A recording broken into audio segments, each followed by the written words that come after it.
Hello there. Welcome to People, Politics and Power. I am Imoni Amarere. Well, New Year wishes are still in order at this time for those who are watching the program for the first time in the year 2021.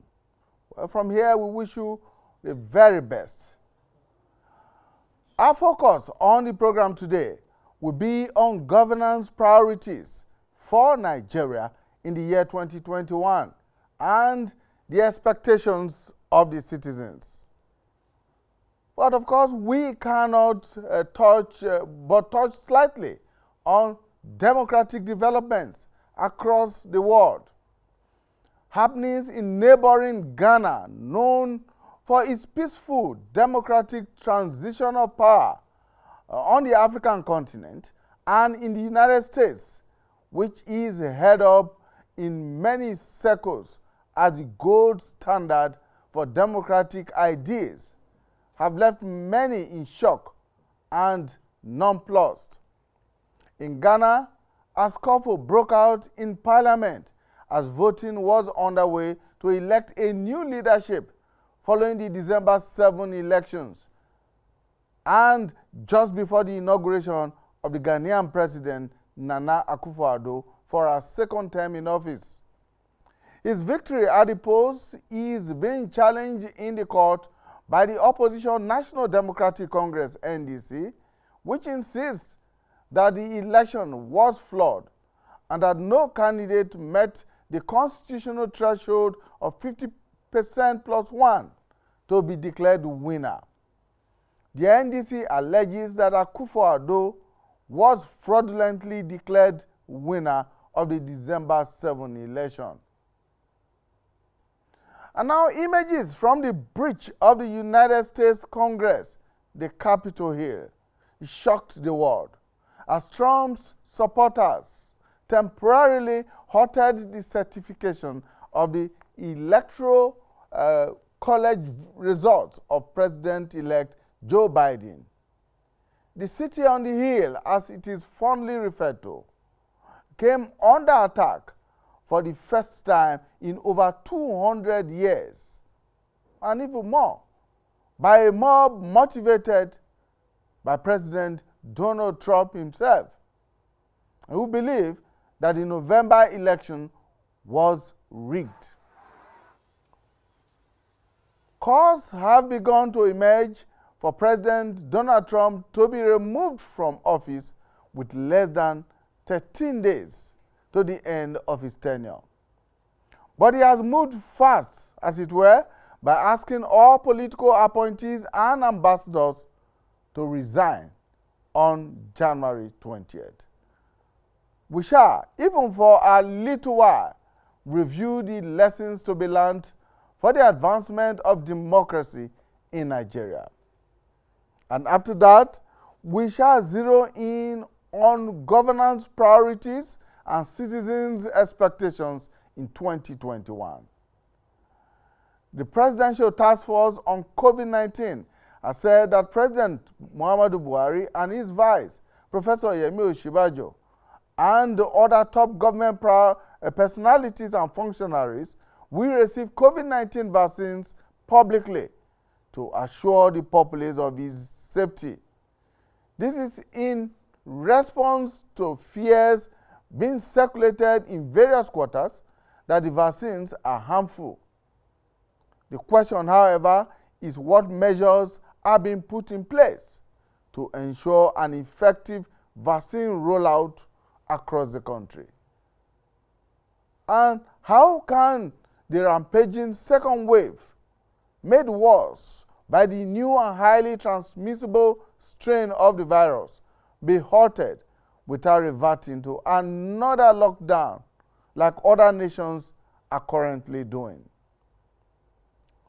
Nigeria is to receive 12 Super Tucano jets that were ordered from the United States this year. With the war against insurgency and banditry still ongoing, and the nation's security architecture well overstretched, what are the solutions to ensure that the nation is peaceful and secure. And now, of course, the big elephant in the room is the economy.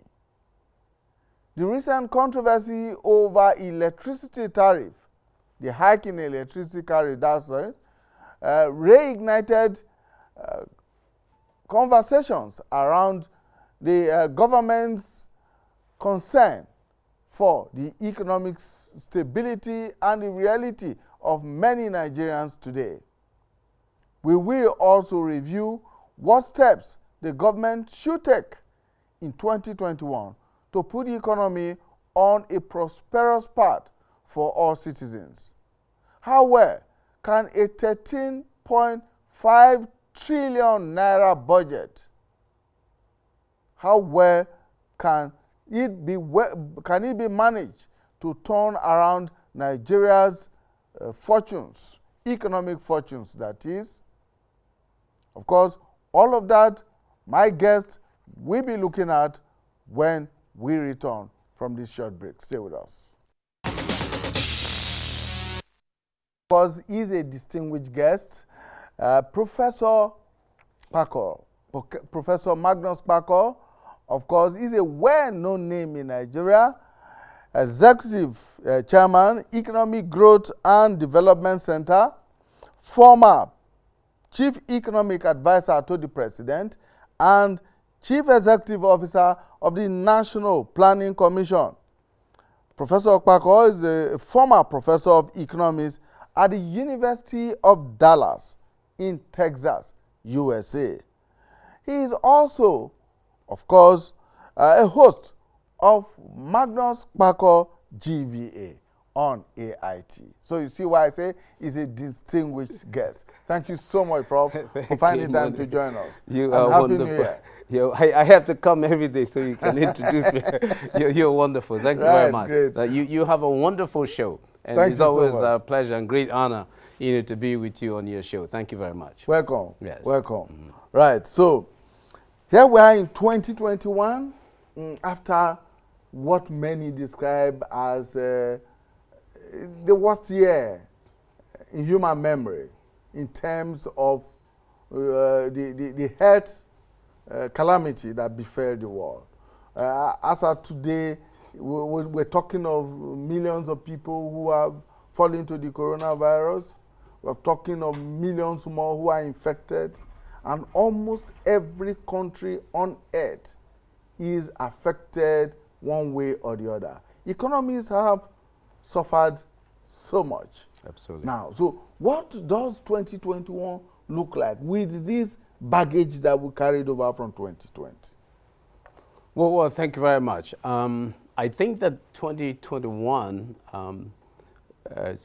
when we look at it, that the outlook seems pretty bright. Obviously, better be brighter than 2020. First of all, we've got the vaccines that have come. As you've said, 2020 certainly was a very difficult year for everybody throughout the world, and especially for families that suffered losses in terms of lives.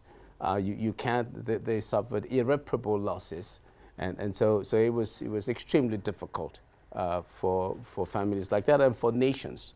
You saw nations where the GDP situation became extremely poor across the world. There was no nation that was exempted. Even the great and mighty China, that had always been resilient, suffered strong declines in their GDP. In Nigeria, of course, we've seen we're in recession. We've got 2 consecutive quarters, second quarter and third quarter of last year, of negative growth, about a little over 6% in the second quarter, and a little over 3.5% in the third quarter.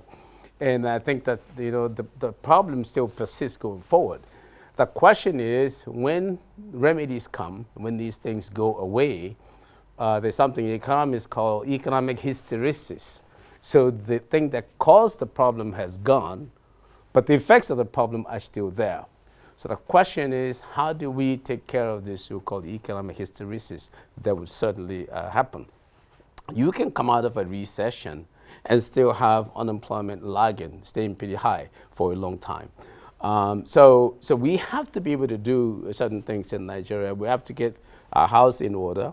I believe that the government is looking at that. You saw the situation I saw you showed in Ghana, where they had the mayhem in their parliament. Of course, we just saw the one in the United States. We'll come back to all of that later. And so, yeah, so you see, so people are, it seems to me, trying to position themselves in a way, nations are doing that in a way to be able to correct the problems, some of the problems that were caused last year, and of course, hoping that COVID goes away. Because if COVID stays on, then we will continue to have those problems. The chief culprit for everybody last year was COVID, in the way it paralyzed the global economy, in fact, even the global political economy. And then for countries in Africa that are very open and exposed, they suffered because they are dependent on long supply chains. And so whatever happened in the Western world, in the big powers, affected us. If they couldn't produce, and therefore, especially in Nigeria, where we depend exclusively on the output of petroleum, so when they couldn't buy from us, then obviously we suffered. We had no other thing to go to. So that we have to rectify this, that. We have to, well, we can't completely rectify it right away, but we have to begin to put things in position. But I emphasize, as you mentioned, thank you for mentioning my show, I talk a lot about human capital development. I think that we have to invest in our people. It's the number one resource that we have. And if we're going to be able to be competitive, then human capital development is critical. We don't do much research and development in Nigeria or in Africa.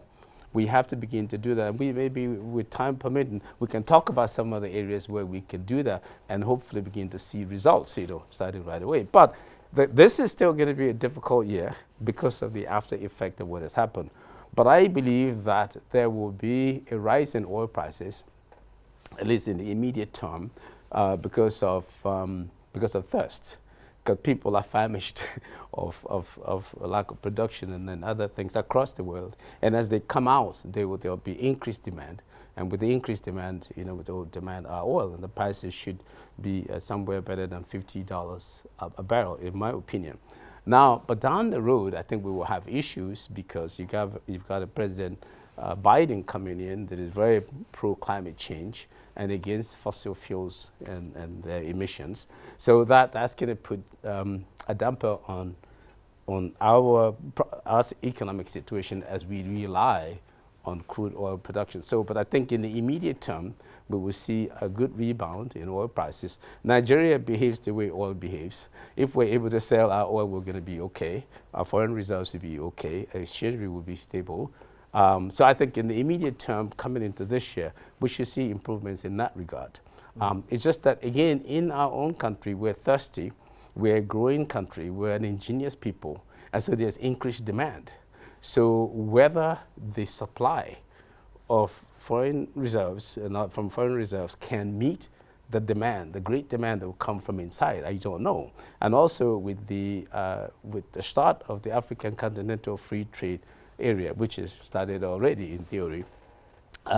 So how competitive can we be in production? So if we just become people that are demanding, because all the countries of Africa are looking at the largest market, we're the biggest economy on the continent, not just in terms of GDP size, but in terms of consumer spending. So everybody is salivating for the Nigerian market. And suppose we just become people demanding goods and services, then we'll be placing a lot of pressure on the exchange rate. And so that's an issue. So we have to be able to produce goods and services that we can sell to the rest of the world. Otherwise, we just become people that are merely consuming. Another market. Yes. You have thrown so much on the table, Prof, that I'm beginning to find it difficult to pick one at a time. But let me begin with a question that have been asked over time. You recall the coronavirus emerged in China in December of 2019. And throughout 2020, the world economy, and especially the Nigerian economy, was on tenterhooks. And then towards the end of 2020, there comes the second wave with the new strain of the coronavirus that's beginning to ravage the world, and we are seeing many more economies beginning to lock down all over again. Yeah. In fact, in some cases, they are saying more severe than the first wave in 2020. Yes. Now, if this persists, say, for the first or second, up to the second quarter of 2021, what would that mean for the global economy, and particularly so for the Nigerian economy? Yeah, that obviously that would mean a lot of economic turmoil for us. But I think that with the vaccines being rolled out, and also if people just wear their mask and they wash their hands. I mean, the good thing with this virus, with this problem, is that there are some things you can do. I mean, that we have had, in history, cases where the people were completely defenseless. They didn't even know what to do. But I think that if everybody just wears the mask, President Biden wants to start a 100-day program where starting from January 20, he wants to plead with people to wear their masks. The question is whether people will do it or not. But in Nigeria, I know that there are some people who think it is a scam. They've told me to the face that it's a scam, that it's not true. I hear that every day. Yes. So, and I, in a sense, I understand where they're coming from, because they haven't seen people write about them that are dead or dying, because about 75%, over 75% of the Nigerian population is under the age of 35. So those people under 35 don't seem to die that much from the virus. And a lot of our people are out in the sun, quite a lot, getting their vitamin D. So I think that when those young people get it, they're the guys that are really active out there. It becomes, when they go to the chemist, the pharmacy, they tell them they've got typhoid and malaria. And when they treat them for typhoid and malaria, it seems to go away. But it's because they have resilience, and they can withstand it. But you can't keep testing that, because we have seen that even for these younger people, there are some people that are really suffering and dying from this. We have the numbers that have been reported by NCDC every day. So the numbers are there, and we know people that have died from this. So it's a real thing. And I really the new NCDC figures seem to indicate that more of the new figures are people between the ages of 25 and 50. Absolutely. So it's not just old people's ailment or disease anymore. Yeah. The problem is that when they get it, they seem to not die. So they take medicine for typhoid and malaria, and they think that that's what it is. But they infect other people that are not going to be so lucky, and those people suffer grave consequences. So I think that the message should be that everybody should wear their mask and have the physical distance that we're asked to have. And we should be okay with the rolling of the vaccines. And I'm very happy that the president and the top government officials say that they want to take it publicly. I would like to use the occasion to suggest to them that they should do it so that other people are taking it at the same time. So that you don't have people say, oh, it's just top officials that are being protected. So I imagine they would do that. That as their thing should just be a matter of demonstration. So as other people are taking it, maybe older people in society that are a little bit more vulnerable, then the government officials are also taking it. So I think it should be concurrent. Yeah. All right, let's look at another issue that you threw up, which is our economy, the Nigerian economy, that is very dependent on oil revenue. Of course, when COVID came along, the volatility of the oil market, the international oil market, also threw up a number of challenges. The prices dropped, and in fact, at a stage, the Nigerian government had to recalibrate its budget for 2020, brought down the benchmark from the 55 naira per barrel to something close to $20, $25 and all of that. You're right. Now, with a Biden administration that is they're expectedly going to be more environment friendly coming on board, what are the expectations for the oil industry? And especially in relationship to Nigeria and its revenue, since oil is our mainstay? Yeah. I think that we have to, what I always suggest to people is that you got to take what I often describe as a dominant strategy approach. So you take a strategy where it doesn't matter what the other guy does, you're okay. And that strategy just means that we produce other goods and services outside of oil. And I think we have the capacity to do it. If we make it so that we tell every Nigerian just go out there and produce, and produce, and produce, and produce, and produce. What are the strong sectors we have? Agriculture is a pretty big sector in Nigeria. We can produce a lot of agricultural products. And if you look at our economic geography, you look at, that is, if you look at where we produce things across the country, you see, for example, we got a lot of animal production in, say, Katsina, the northern parts of the country.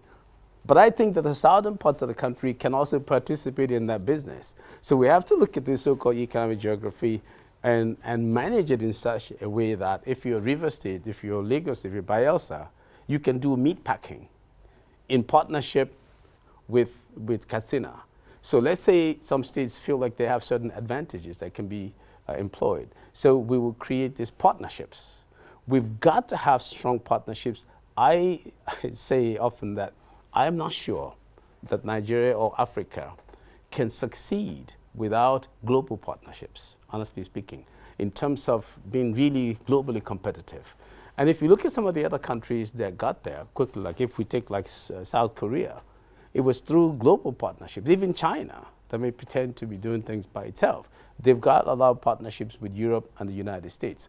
So I think that we need these global partnerships, and we need local partnerships. So I just mentioned, say, Katsina in doing meat packing. We're getting meat now from South Africa. If you go to ShopRite, the meat packed there comes from South Africa.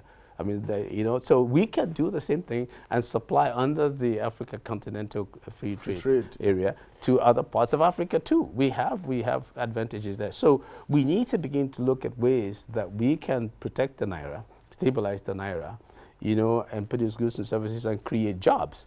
Because otherwise, as you said, if you have a Biden administration that is doing what it has to do for its own country, and they go against fossil fuels and discourage it, and you begin to have electric cars and all this kind of stuff, then over time there won't be much demand for our primary export. And that obviously can have deleterious effects. So we have to begin to take countermeasures, and I think a good, strong countermeasure is to develop other sectors, and we can. I mean, it shouldn't really take long, to begin to produce. I go to the stores and I see how well we're doing in food manufacturing. I mean, see like all these yogurts and juices and stuff that didn't used to be there. I mean, if you go and compare, let's say, a Chivita juice product at the price of 440 Naira versus a series coming from South Africa, 1,000 something. I buy the Chivita, I just did so. so I buy the Nigerian product, and I think other Nigerians would do the same thing. And it's as good, if not better, than the ones that are produced in Nigeria. So I think that we just have to come back to production. Every state governor, we tend to lump everything at the foot of the president. I mean, so the president, we can't continue to run this, very centralized type of government. We've got to decentralize greatly, very, very greatly, severely. So the states must focus on what are we producing for exports, not just what are we producing. Every state should, in fact, every local government. In my organization, we're trying to look to work with local governments in this regard. What can you produce and how can you produce, and how can we build these partnerships? So we want to help to create partnerships locally across West Africa, but certainly with the advanced economies. The fourth industrial revolution has come. And if you cannot compete in this new revolution with digital, in the sort of this new digital world, even into the human biology and stuff like that. So if you can't compete there, you will soon be really experiencing a lot of poverty in your country because you won't be able to have the goods that you can sell. I think also another area is, say, with technology. If you look at the data, ICT in Nigeria has been growing in its share of GDP. So it is the second largest component of GDP now after agriculture. So I would like to see the share of agriculture decline. That is because we're expanding production, not because the volume of agricultural output is going down. I don't want the volume to go down, but I want the share to go down because we're expanding production in other sectors of the economy, like say ICT. Our young guys are very inclined to computers and to ICT. I think the governments at the local government level, not even just federal. Federal obviously should give catalytic support to state and local governments. But we should round up our people, begin to teach coding to our young kids that are coming up, young kids in elementary school. Should begin, because that's the future. You got to be able to compete in that area. In high school, and then people who have graduated from universities. Some of our guys are doing what they call it, graphics designing, all these different, they can do them for people outside in New York, much cheaper than the guys in New York are doing. So we need to create these hubs in our local governments because our young guys don't have access to the internet, and it's extremely expensive. And now, as you just mentioned, the price of electricity is much higher. So they can't even run if they even had access to electricity. So these are areas where we need support from local governments, state governments, and federal government to try to get our guys to be competitive. I think that they can. The ingenuity is there. So we need to provide training to boost their human capital in these areas. And human capital, not just only in terms of skills to produce, but in terms of how to understand the world. If you can't form relationships outside and then have partnerships, it's going to be pretty difficult. Yeah, of course, we just talked about the diversification of the economy. It has been on the table. Yeah. It's been on every government's agenda, administration after administration. Yes. But at the end of the day, we do not seem to see exactly what each administration has done with the diversification process. And here now we're talking about the resorts to technology and other areas of the economy. In 2021, because by 2022, I'm sure that every focus in Nigeria will be on who gets elected in 2023. Yeah. But in 2021, which is a very critical year, what exactly do you expect governments at every level to do in pursuit of this diversification? Yes, that's a very good question. That's the point, is at every level, especially at the local government level, that is the most important level. And that's the level that is relegated to the background, and it should not be. That we need to give tremendous empowerment to our local government chairman. Something that I've also suggested is that we create what I call, and we talk about this, a local government development corporation. So that outside of the political local government, where you have a chairman running the political affairs and policy affairs of the local government, you have a business part of the local government that is a company, and they are producing. So it should be based on producing stuff. From rubber, we can make the plastic, the cases for phones. So we check the new iPhone that is coming, the Samsung, and we go make if you can't make the iPhone itself or make a phone, you can make the cases, and our guys can do that. And you begin to train people to do outsourcing. So, I mean, the Philippines, India, they're doing billions of dollars in outsourcing activity. We are not. Even to take advantage of AGOA, the African Growth Opportunity Act of the United States, we are not taking advantage of it. So we need to prepare our people to engage the world. I mean, that's the point. And it should happen it should be implemented. So the local government chairman and the people in the local government should come together. Nigerians are very smart and very bright. There are a lot of people. Sometimes we undermine and relegate to the background our people that have retired from either the private sector or the public sector. There are some old perm secs that are out there in the villages that are retired that can contribute quite a bit from the wealth of experience that they had from before. There are retired oil workers and people that are sitting in villages, sitting around, people are not using them. These guys have a great amount of experience and exposure that they can impart to the young guys coming up. We don't use them. So I'm using this through you, thank you, for the opportunity to tell local government chairmen and states that we need to use these guys. When you talk about human capital, it is the stock of knowledge, you know, and of wellness and of the behavior that you use to produce economic value at a high rate of productivity. So human capital is a stock of knowledge.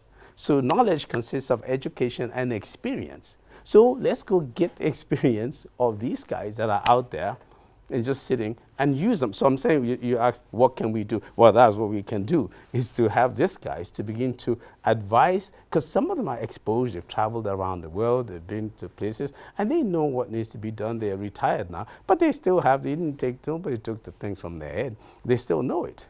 And you can do this in the villages. You can sit in a village and literally work for somebody anywhere in the world. And I suspect that I was telling somebody the other day, time is coming, and this is not a joke, this is real life stuff, in the fourth industrial revolution idea, that you can have a house boy, call him that is in a village in Nigeria, he's working for somebody in New York, because they have smart homes. And so he sits here and he programs something, and a vacuum cleans a house in New York, and he turns on the light, and he does whatever, he makes coffee and tea and whatever, and and the reason they use him because it's cheaper than his equivalent and his counterpart in New York. So I'm just saying we need to train our guys. I use that very exaggerated example, you know, just to bring the point home that there's a lot that we can do. All right, let's take a short break. Professor Magnus Parkour is our guest, a very distinguished economist, a distinguished Nigerian at that. When we return, we'll be looking at the predictions by the IMF of the growth indices for 2021 and what the Lagos Chamber of Commerce is also saying about the possible growth rate for 2021 and whether these two have any correlation. Stay with us. All right, thank you so much for staying with us, people, politics, and power. Well, Prof, last year the IMF predicted that the Nigerian economy would contract by 3.4%. That was in 2020, the year of the pandemic, as it were, and that it will rebound with about 2.4% in 2021. Now, the Lagos Chamber of Commerce and Industry, however, projects a 1% growth for 2021. Which of these is... So cut split the difference. Yes, about 1.4% difference. Yeah. Which of these looks more feasible, more likely to happen? Well, I think it depends on what happens with oil, but I would go towards the 2% range.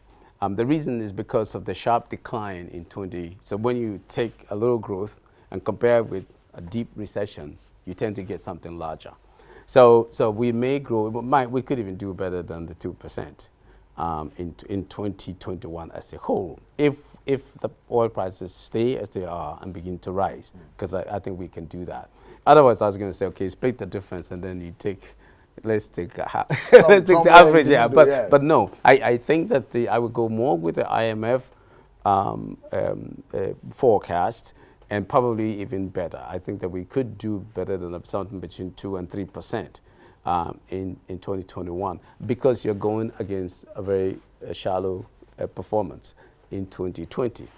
So that's really not what bothers me. What I try to look at is not so much the GDP percent growth rate, especially when it does not even cover the population growth rate. So it doesn't really mean much. I mean, that's not what is important. What is important is we begin to see signs that we can produce goods and services. So signs are coming, and they see sectors that are improving and sectors that are becoming more and more competitive.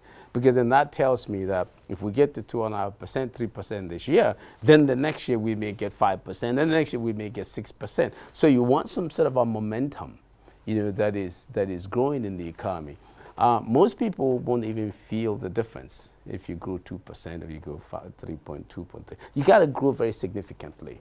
So when I see growth rates near 10%, or 7.5%, let's just say, then people start to feel that something is happening. If you have a pay raise of 1%, 2%, you're not going to feel it. Right. Yeah, so that is the same thing with the GDP. So, and then when we're talking GDP, we're talking a very gross type of data.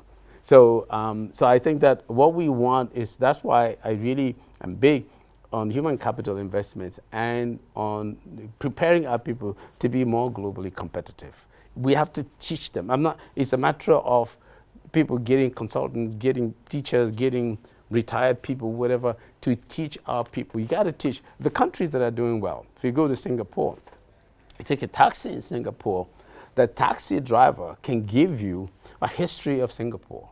And I asked them, so how do you know this thing? He said, because they go to classes, because they every month or so, they invite them and they teach them. Well, do we teach our taxi drivers those kind of things? I mean, and we can do it. So they say, I'm not talking taxi drivers now, let alone other, technical type people. They're exposed to great knowledge. Research and development is something we don't do. Our universities, our students should be taught very properly how to do research and development, how to write, because after you do the research, you have to write the report, how to deliver it, how to speak and talk to people, and they have to read. Our kids have to be encouraged to read a lot. The guys who are very successful out there in the world are reading all the time. And then they have to have career plans. So nobody's really helping them in a very systematic way. Unfortunately, the university system is in crisis. Yeah. Well, for a university system that's been closed for almost a long time. Yeah, so it's a problem. So where does all that knowledge come from? Well, so when they come back, they have to do this. They have to, if they were doing it, they have to do more. So you cover these basic areas of research and development, of communication, that is, of reading, writing, and reporting, and then career development. So what problems can you solve when you come out of school? It's not what do you want to become when you come out of school. Well, what problems are you coming out to solve? What value are you going to provide to society? The world has changed. It's no longer that time when you say, I want to be a doctor, I want to, so that you can do what? That's not what we want to have answered. So we got to get our people to do that. But I also think that the time has come for our administrations at whatever levels to begin to clarify and define their economic philosophies, or ideologies. So I want to know what the ideology of this government, of the federal government, is. And if you're a state, what is your ideology? And if we just say we're APC or we're PDP, and you and I know, we don't really know the difference between APC and PDP. It's just a matter of personalities. One time, that same guy is in APC, whereby next week he's in PDP, and then he might come back to APC. You don't really understand what they're doing. So we need to, the reason I say this is because the investors that are coming want to know it. I'm not just saying this for the sake of talking. I'm saying that if I'm an investor coming in, I want to know, how do you feel about interest rates? Suppose I'm a company, and I'm a microfinance company, and I want to bring a business into Nigeria. Do you have a thing where you distort the market? Are you market oriented? Do you allow me to give out my funds, and whoever can have a business that allows them to cover the interest rate that I'm charging takes loans from me? Because at the end of the day, what really matters to a lot of people who come for money is the money they get, is the funding, more so than the interest rate. They will look at the business and say, yeah, I think I can cover that interest rate. Okay, I'm going to take 1,000 naira loan from this guy, and he wants me to pay 1,050 naira. Pretty high interest rate if you do the calculation. But in terms of talking substantively, it's not that bad. The guy figures he can cover it, so he takes it. It allows him to continue doing his business. Because the problem is that there are challenges that people face, and the challenge of lack of access to capital is critical. We say, go and produce, go and produce. Well, you need money to set up your shop to produce. And then you need markets to sell your stuff. Then you need training and information to prepare. So I'm just saying that we are at a stage where the private sector is fragile. The government, honestly speaking, is the big player in the economy. So unfortunately, the government has to be a little bit more involved perhaps than they are in the production of goods and services. What I mean I'm not saying they should set up shops, but they should look at it a little bit more closely and see, hey, we need to go find funding from outside. We don't have enough funding for loans. But you can't do that if the people don't understand what your ideologies are. Will you distort the market on me? What's your position for exchange rate? Will I be able to take my money back? You know, they want to be sure where you stand on that matter. Well, which is why some people are saying, look, governments need to do what they call policy overhaul, yes, so that we exactly know where the policies point. Absolutely. And not just stringing figures together and producing budgets of 13 trillion naira, more for a year. And at the end of the day, they do not add up, as it were, because the policies are not streamlined. People don't understand your ideology. We don't know where you stand. Okay, if you take the United States situation now, you know that Biden is going to be a little bit more centrist. Away from, he's not as liberal as some of his colleagues in the Democratic Party, but obviously he's not extreme on conservative side the way Trump was. So people know. So the market is weighing that now, trying to see. So I'm saying in our country too, we are exposed to the whole world. So the playing field is the whole world. It's not just Lagos and Abuja. So or Port Harcourt, Kaduna, Kano, probably better on places like that. So is the whole world. So investors are coming. You want to be able to attract investors, not just the guys who go to the stock market, the portfolio investors with their bags. You want people that come that can have brick and mortar facilities that stay with you. If a guy is going to build something, he wants to be sure what's going to happen here. And he wants to be sure that after this 40 years that you have, or 8 years potentially, they're going to keep that same kind of arrangement. We need to be able to communicate this, to investors around the world. As you attract, and I think we also need to go out and go look for investors and bring them and visibly show them these are the guys that we have brought. And I think what I'm saying is not just for the federal government. I think that the local government should go out and do that. I understand that the Julius Berger, when they came to Nigeria, they were a small company. But today in Nigeria, they are giants. So you can go out and bring small companies that also become giants. And you too can invest outside. I've been telling people, why can't Nigeria invest outside and bring dollars back home? I mean, in a way, that's what our diaspora remittances represent. It's those guys who invested themselves outside and they're remitting back home. So imagine if we had businesses also outside. We can. Through partnerships, we can have it. And we also bring foreign exchange back home. So there are all this number of things that we can do. We shouldn't just say it and then we have to, because, okay, in our local government, how many people have done this?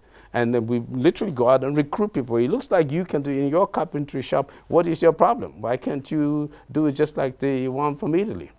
Otherwise, you see people go to Italy and they buy the same thing that our guys can make it. Oftentimes, the reason, because they don't have the equipment or they don't have light. So right.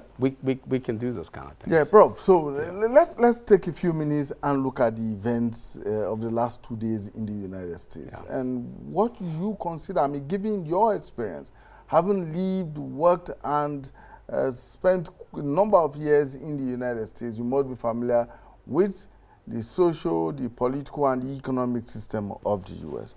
What lessons do you think that as a developing country we could learn from the events of the last 2 days? Now, because, I mean, this question has become necessary because, many people have been saying, well, this is the United States of America, the bastion of democracy. And we're seeing all of this happen. If this were happening in any third world country of the world, or indeed in Africa, the words that would be used in describing what has happened will not be complimentary at all. Yeah, very, very good question here. I think that what has happened over this, actually since the election in November, these things that have happened have been very instructive. But I think there could be a misunderstanding on the part of developing countries. And that misunderstanding is, as you said, they would say, oh, look, this is happening in America. But what has happened in America underscores the strength of democracy in the United States. Because you see, anything can have countervailing forces against it. It's how you survive it. It's how you overcome the thing that shows how strong you are. I mean, I don't know how strong you are until you are in a fight. So, I mean, you can't just say I'm strong, but when I see somebody come and fight you and you defeat him, then I know that you're strong. I mean, that's what has happened here. So the democracy came under challenge in the United States, and it prevailed. And we have seen, and I begin to show you how it did. And I was very proud to see how it prevailed in the United States. I mean, I watched everything. I was extremely proud of the United States, you know, and how it worked out. Of course, I'm usually proud of the United States. Let me just say it. People may know that. But in this particular case, I was really extremely proud in the sense that President Trump had appointed Supreme Court justices, believing that, personally, that if this came to a showdown, they would just vote for him. They did not. The system, the institution worked. They rejected him. He was rebuffed. He then hoped that the Congress would overturn the election somehow. They did not. He hoped on the, well, still Majority Leader Mitch McConnell, that he would somehow influence and change things for him. He did not. Then he hoped on Mike Pence, the Vice President, that somehow he would do something. He did not. It shows that no one individual can defeat the system or own the system, put the system in his pocket, but you can try. So that's in any system, your ability to overcome the challenge is what shows how solid you are. So I think that this has shown that the United States remains a very strong democracy. And it overcame a problem, and on the 20th, Joe Biden will be sworn in as president, and things will move the same way. But it is an open society where people are free to do, not as free as going into the chambers. Congress. Yeah, yes. I'd never seen that before. That was a complete breakdown, and how that happened mesmerizes everybody. I mean, there were barriers that could have prevented them from, you know, going so far, and somehow those barriers were breached. It's so kind of surprising. But I think the lessons for us in Africa is to see that the institution worked. The institution stood up. The democracy as an institution stood up, and Congress stood up, and the judiciary stood up. So you got 3 equal branches of government, and nobody pocketed the other, even when they attempted to do so. So if we can do that in Nigeria, since we have pretty much copied the United States system, and I'm also very proud of the Nigerian system, and I think that, you know, we're a developing country. Sometimes we make mistakes, but I think that overall, as I said, I'm really also very proud of what we've been able to achieve in Nigeria, you know, since the start of democracy. We have not collapsed. The military has not taken over. So in a sense, we're building and nurturing it, and I think if we continue to do that, we saw even in Ghana, it did not collapse. So in Africa, we are also. So I'm just saying we should continue doing well. We should not say, oh, it happened, something wrong happened in the US. It was tested, but it failed. In Ghana, it was tested. They have a split, 137 parliamentarian representation, 137 from MPP, 137 from NDC. And so they have an even split there with just one independent. So obviously it was difficult to produce a speaker, but they've been able to produce one now. Yeah. Yes. So again, they have survived. There's been a very strong democracy in Africa, in West Africa. So I'm very proud of the Ghanaians in what they have done. So I think that when we see something that is good, we should commend it. We should not look for how it's bad, because there are going to be challenges. So that system was challenged. And I can understand that they wonder if the NDC won 37 more houses, more parliamentarian positions, how come their guy did not win the presidency? So that's, we understand. So they tested it. People, these are human beings, but at the end of the day, they're doing it. They may go to court, and I think they're in court already, in fact. Yes. Yeah. So on a final note, Prof, give us your thoughts as to how you think Nigeria could actually move beyond the recession that we have right now, I think the fourth or so in very recent years, and make the best of the situation in 2021? Yes, I think that it's about production. It's really about production. We need to produce goods and services. After what is a recession? Recession is a decline in the production of output. So that means we need to produce more. As a GDP is the final value of output over a given period of time, so usually a year. So that means let's produce goods and services. So how do we do it? We identify the areas where we can make that kind of contribution. And I've said that agriculture represents to me the #1 area where we can go to have more. But our peasant farmers are not giving much human capital investment. We can't continue to produce the same way that we were producing before and expect to be successful. And then they're terrorized on their farms by headsmen, by bandits, and this kind of, so people. It's even amazing that we have food to eat, because these guys are terrorized, and we have to be able to stop that. You can't even get investors come if they think that you have insecurity. I think this is critical. We have to look for ways to address that. Now, personally, I don't think that it is in firing the army chiefs. I don't think so. I think that that's not the solution. The solution is more in intelligence and more in building the economy.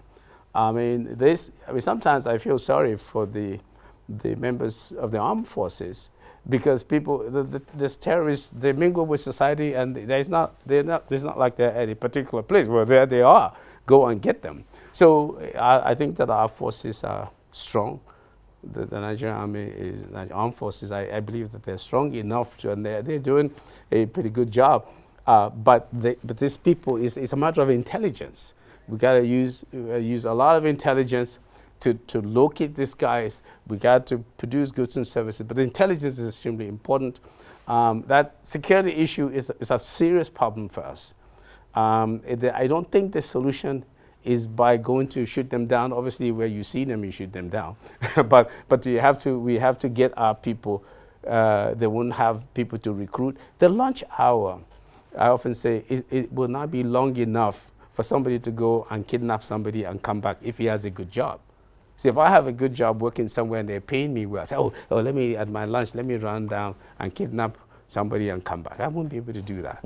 So that's the thing. So let's provide the facility for producing goods and services to our people. And some of these things begin to decline. We use a lot of intelligence, we work with the armed forces. But that's the thing. We have to do it. It's up to us. We have to lift ourselves by our own bootstraps in this connection, and then begin to look for partnerships from outside. Partnerships, not somebody to do it for us, but where we are doing it together. Thank you so much. Yeah. My guest, Professor Magnus Bako, a distinguished and renowned economist, Chairman, Economic Growth and Development Center, EGDC, former Chief Economic Advisor to the President, and Chief Executive Officer of the National Planning Commission, and a former Professor of Economics at the University of Dallas in Texas, USA. Professor Bako is also the presenter and host of Magnus Bako GVA here on AIT. Thank you so much. Thank you very much for your time. Thank you very much. Welcome. Right, just before we go, let's quickly tell you, of course, a regular face on the program and a rights activist, Barrister Esther Uzoma, is no more. Uzoma, who was also the convener of the Nigeria Civil Society Situation Room, died on Wednesday at a private hospital here in the Nigerian capital, Abuja. Well, let's dedicate this to her. She was indeed a regular face on this program. It is time to insist and maintain the privacy of the voting process. She was one of the most vocal voices in the civil society community. Vivacious and cheerful, Esther was as animated about life as she was passionate about Nigeria. Our concern is that our politics should not influence our justice. Her passion got expression in civil society activism, where she made several policy interventions in the media and was a regular on AIT's current affairs programs. We must government is not coming. Government, no. Don't say we want to call on government. Government is not coming. How do you mean? When you say government is not coming? Shouldn't they have been here? Her death came as a shock to many. Friends, family, and associate trooped to her law office at the Otako area of Abuja to pay their condolences. May we never experience this type of calamity again. It's very devastating. For the entire country, for womanhood, it's a great loss to us. Esther Uzoma was a mother to the nation. She was a friend, she was a sister, she was a pathfinder. There are no words to explain. Some of her friends and relatives who spoke to AIT say her demise has created a vacuum. Devastating. I lost my sister, a rare gem, a woman with great virtues. I can't just explain my feelings right this moment. So I departed. It's a shocking news to the generation. And her memory will never be forgotten in anyone's life. Because she fought for people that doesn't have hope. A practicing lawyer, Esther Uzoma Hayes from Isiala, Ibano local government area of Imo State. Until her death, she was a vocal advocate of women's rights using her proactive gender initiative, an organization she founded. Since 2020, Esther assumed chairmanship of the Civil Society Situation Room, Nigeria's foremost election think tank, made up of over 70 civil society organizations.